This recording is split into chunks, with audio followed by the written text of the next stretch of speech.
Welcome to the MS&Me Radio Network, a division of the Multiple Sclerosis Global Support Network. The following program broadcast is an original creation by the broadcast entity. Discussion within the following broadcast should be used for informational purposes only and is not a substitute for professional medical advice or consultation. Before considering application of any broadcast content in the following program, please consult your healthcare provider. If you feel you are having a medical emergency, please contact your local health services for immediate assistance. MS&Me Media and the Multiple Sclerosis Global Support Network do not guarantee or warrant the accuracy of information in the broadcast to follow. The Multiple Sclerosis Global Support Network provisions broadcast services to program hosts. Information discussed in the broadcast does not necessarily reflect the views, opinions, or goals of the network and are solely those of the show broadcast host.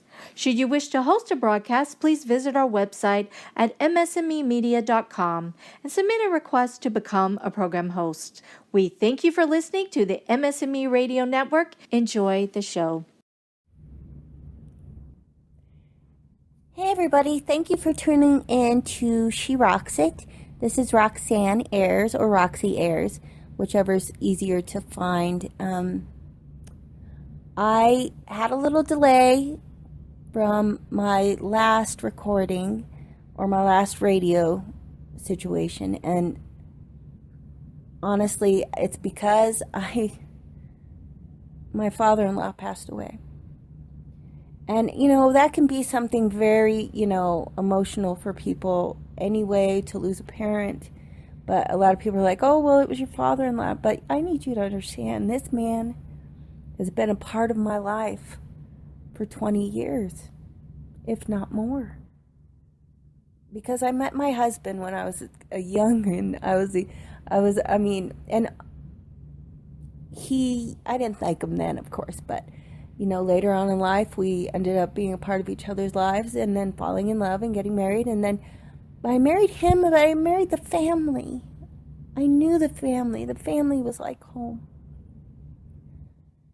And he's gone. And it's weird because he was not only my father-in-law, he was someone who kind of cohabitated with me and my husband and of course his wife. And he was a huge support system to me. I never had to worry about breakfast. I never had to worry about whether or not there was going to be food made if, my husband was too busy or if I wasn't feeling good. Because that was his love language, and I shared that on the YouTube channel thing that I did, and it made me really start thinking.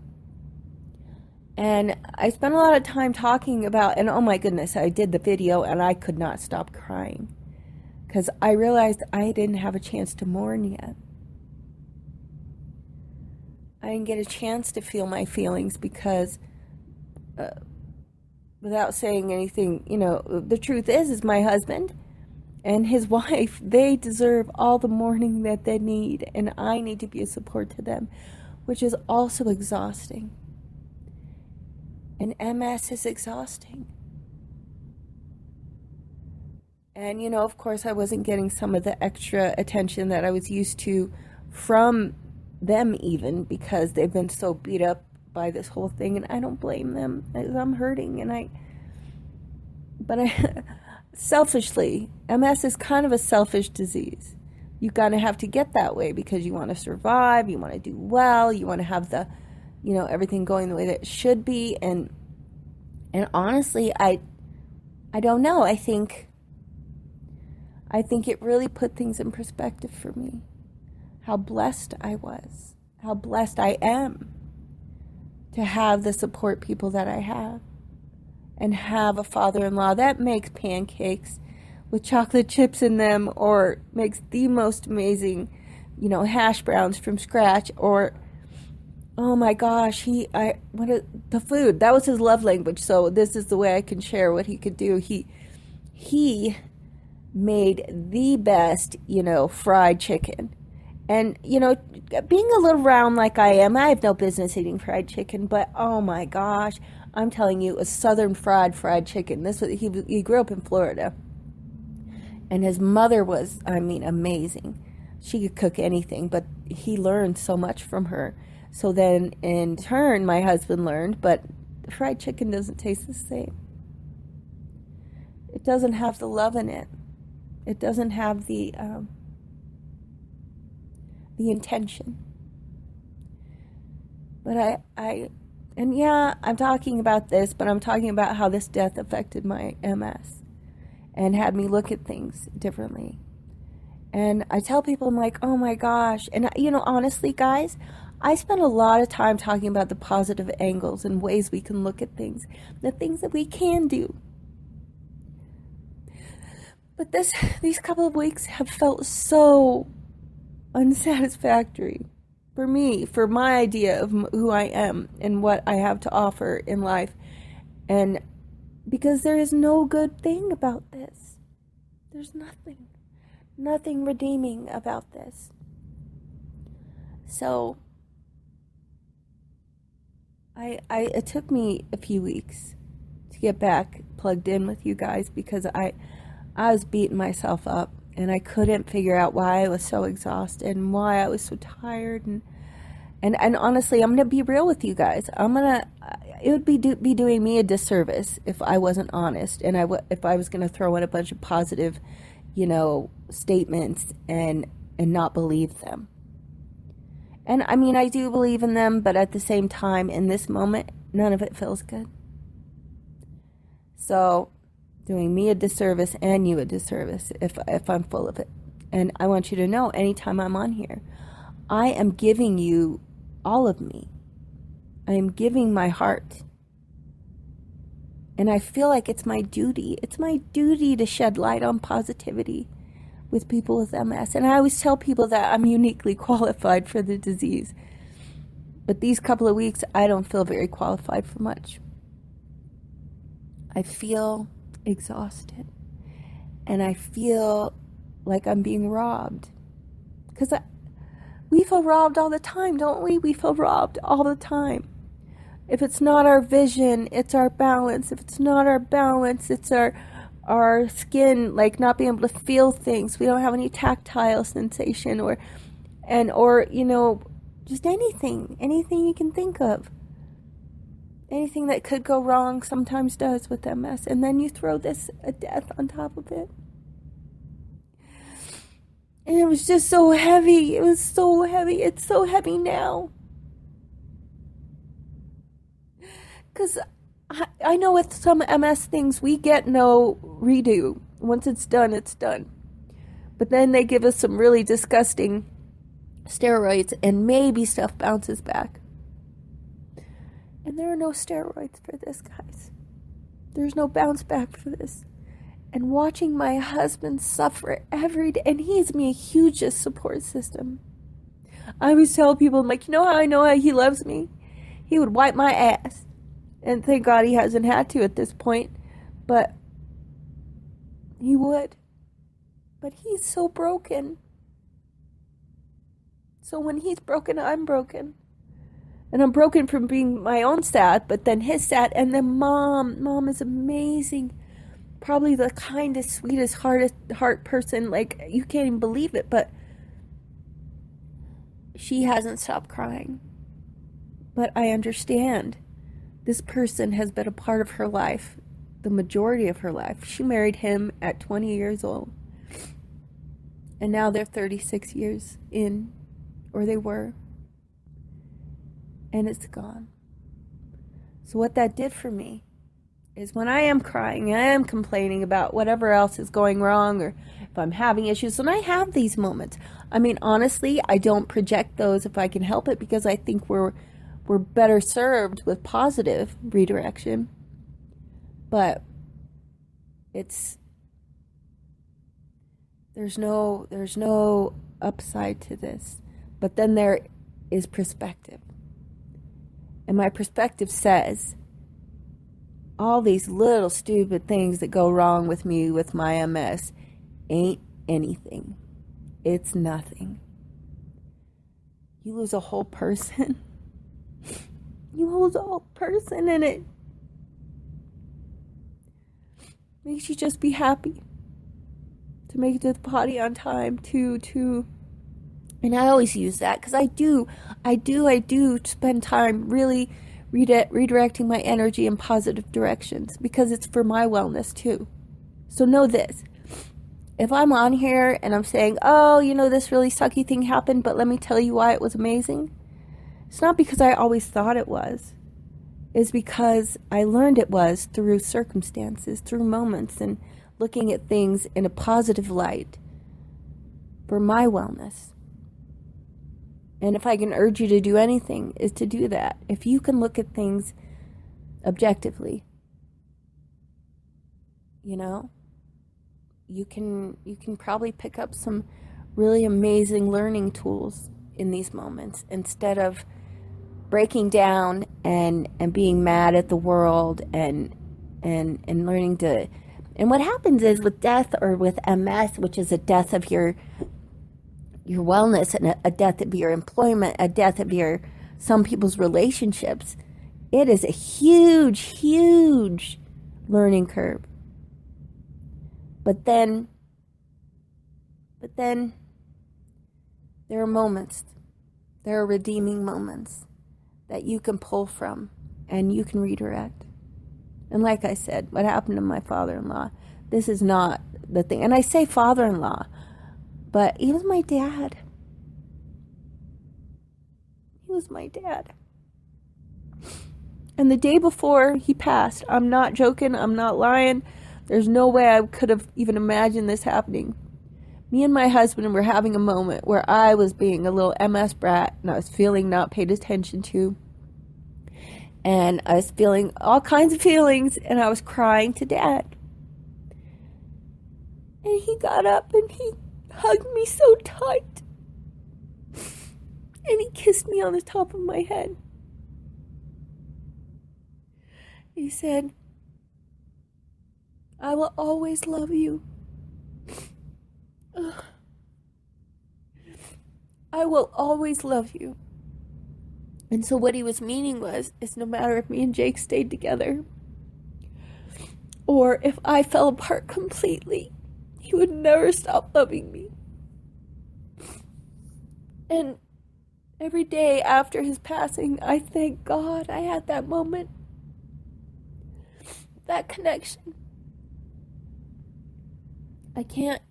Oh my goodness, I can't even believe how fortunate I feel, how blessed I feel to have had that moment. You see how I do it? I find a way to turn around and make a positive situation out of something really crappy. But in light of the situation, I'm blessed. I'm blessed. I just pray that my husband finds his place in life without his dad. And my mother-in-law, she's such a huge support to me. Well, she's kind of been on autopilot, and I pray that she finds comfort. And I'm going to do it right now. So, if you're with me, do me a solid and close your eyes and feel these feelings with me.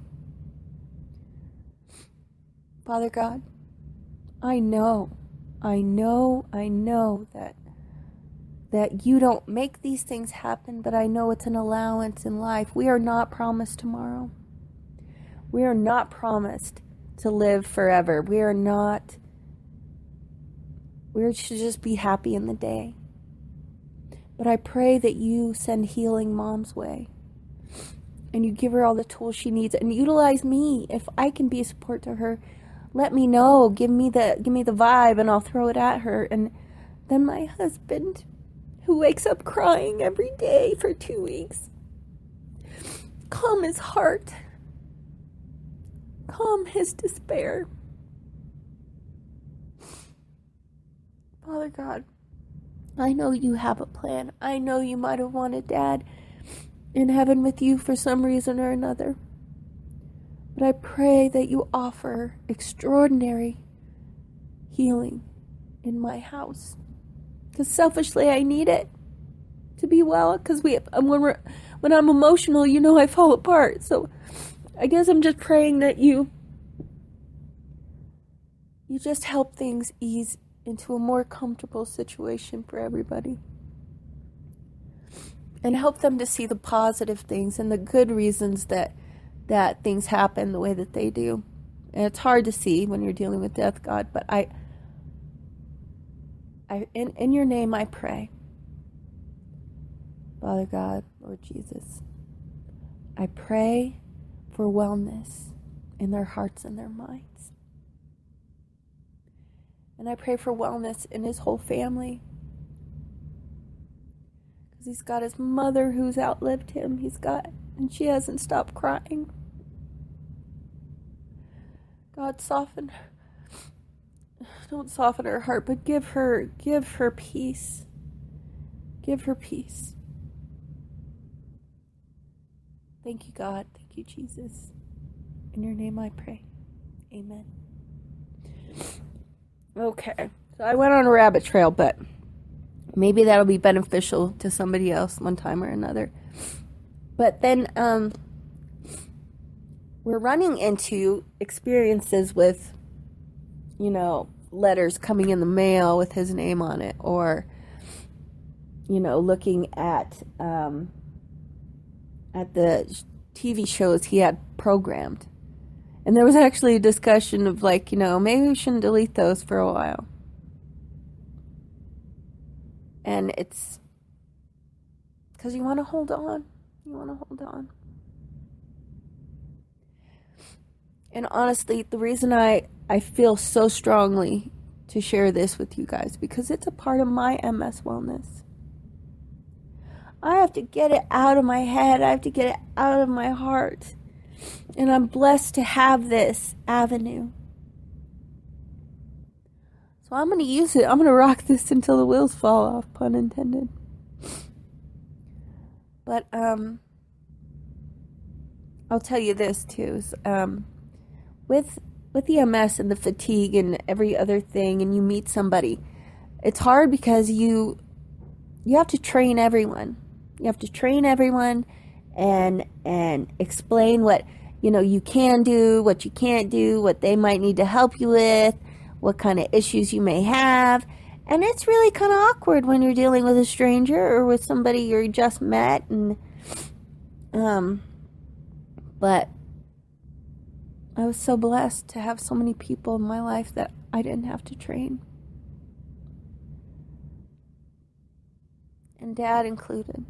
And you know what, though? I spend a lot of time just now talking about the death of a person, but loss in general is kind of our baseline at times. Losing all the abilities, all the relationships, all these things that you used to do that made you who you knew you were. So then you do what? You do something with it.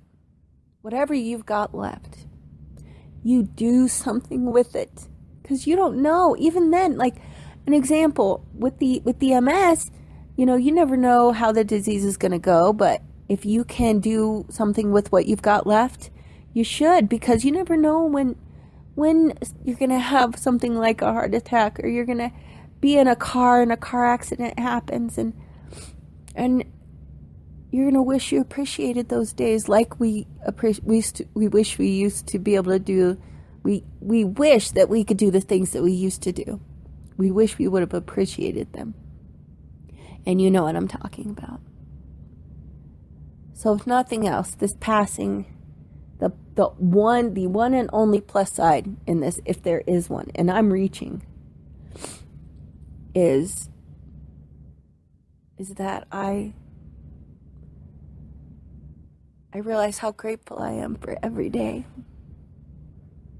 with people, with moments, with situations where you can be grateful. You can be grateful and happy. If you can do it. You can do it if you don't obsess on the negative, on the things that you can't do or the moments you didn't have, because sky's the limit once you open that door. And my dad told me, he was like, Roxanne, you have a way with your words when you talk to people. And this is your gift. And he believed it so much. And it helped me believe it. And that's what you look for in people that love you. You hope they'll be on the same page. Like, I guess if I was trying to do something really crazy, they would have been like, you're out of your mind. But I had a few amazing things happen the last couple of days too. Well, I have somebody that's been a big part of my wellness in ways, as far as redirecting my energy, like being offered a position to talk to people on MS&Me, and Erica was awesome. She said, you know what, whatever you got it. So you should do some stuff. And I remember she told me, she's like, Roxanne, you're going to be the creative director. And honestly, I had no idea what that was. And I think really it's still up in the air, but I'm just making it happen, And if I can talk to people and I can engage with people and I can redirect people in a positive light, I'll do it. And we need that as MSers. We do. It does not matter. We need it. So, and then, I have moments where I feel really crusty and irritated about everything, and something like losing my father-in-law happens, and it makes your life change a little bit in your brain.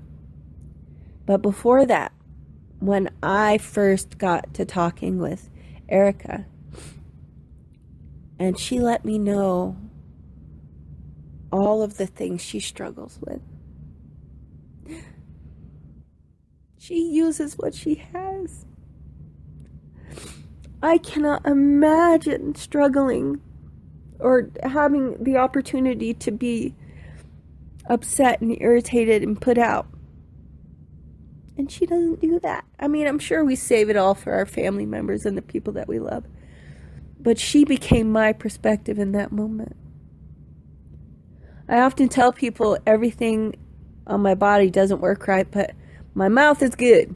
This is on task. It's good.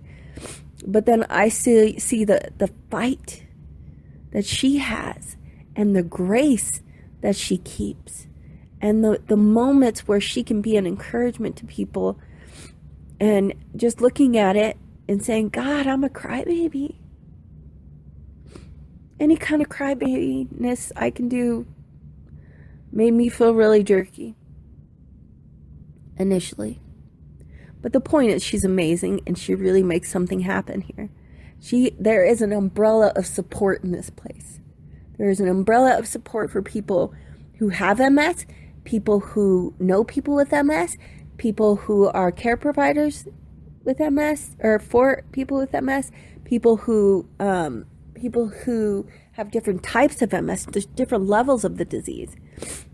And I can't even believe that this was all it was something that was a little in existence before the brain injury, whatever, but she made this thing so big and so beautiful.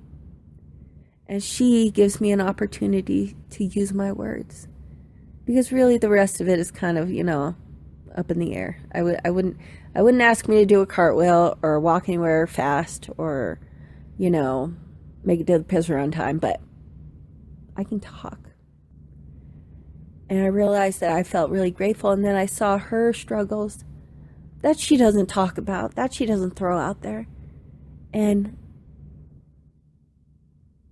of course I should be happy.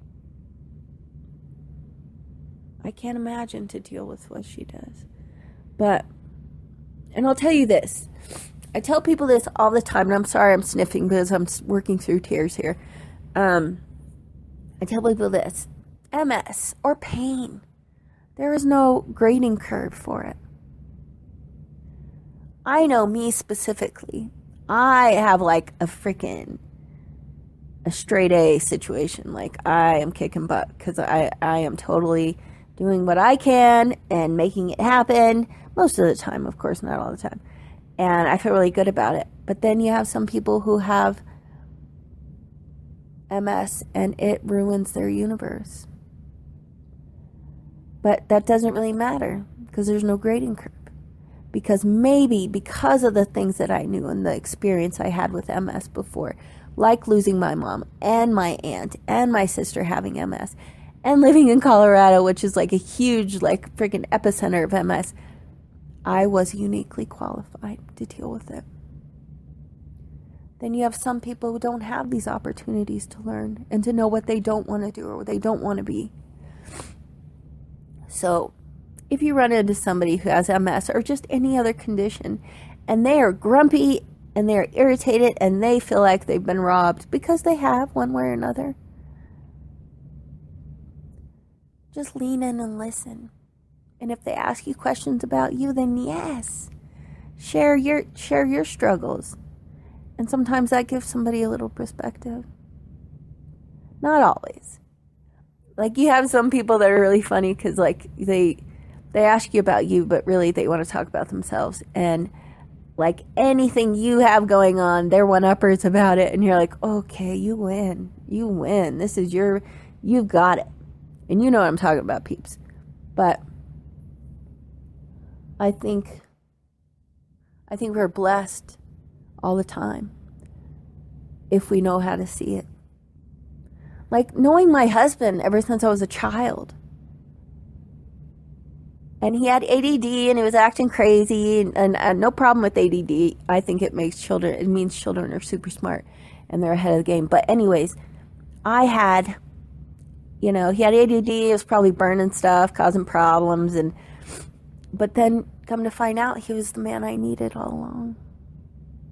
He needed that ADD to deal with all my personalities. And then you run into, like, knowing his parents forever, and then they leaned in and became my parents in different ways. Like, my dad, he's pretty amazing in ways, but he says love by giving you what you need physically. Like, he'll pay a bill, or he'll give you some cash for your pocket. Jake's dad was a lean-in, hugger, kiss on the top of your head kind of dude. And oh my God, what an amazing musician he was. And he was pitch perfect, dude. And not like the movie. I'm sure that was similar in a way, but I'm saying to listen to this man sing the high octaves and and when he would sing like songs about God, or you could see him shine in these things. We all have gifts. We all have limitations, and Dad he had heart problems, and that's what took him in the end. But then I think I'm a little grateful too, because his family, there is a history of forgetfulness and different things and stuff that happens to people who might have Alzheimer's and stuff like that. And maybe he's being blessed that he doesn't have to live like that. Different perspectives all the time, if you can. And sometimes it helps. Sometimes it helps to sit down and really listen and observe and watch people's body language. And it's hard for me because of my wiggly eyes, but I think it's a thing. And it's crazy. But anyways, I just want to thank you guys for chiming in and listening, and I hope I was helpful to somebody. And God bless you, and thank you for listening to me, my prayer and my craziness. But I think this is this is the end. And God bless you. And I hope everything's working out with you. But remember to find perspective and be grateful. Attitude of gratitude if you can, please. Anything you can. Be a blessing to people. Thanks.